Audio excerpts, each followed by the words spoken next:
Hey, what's up? In this video, I'm going to show you how you can get the day, the month and the year from any given date that you might have. So in this video, I'm going to show you how you can get this done using the format cells method. So this would be useful for you if you want to change a bunch of date cells into the format that you want, but it would not be useful for you if you want to change it regularly. So every time you input a new data, if you need to get this information, it would be difficult and you would need to use the formulas to get that information. This method would be the most useful if you already have a set of dates and you need to get this information. To get started, all you have to do is copy this over to the new columns.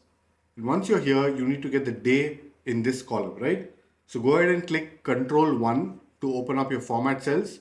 Go into the custom section and here under type, you can just go ahead and type dddd. If you hit OK, you will now have the day of the week. Now it doesn't have to be for an entire column, it can be for a single cell.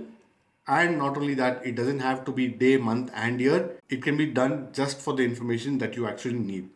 Now for the months, select the entire column, hit Ctrl 1 under custom, go to type and say mmmm. Say OK and you now have the months. Again, go to the year column, click Ctrl 1, go to the type under custom and type yyyy. Hit enter and now you have the year as well. Now click here for your next Excel lesson. If you found this video helpful, please don't forget to hit the like button and subscribe to the channel for more Excel tutorials. I'll see you in the next one. Take care.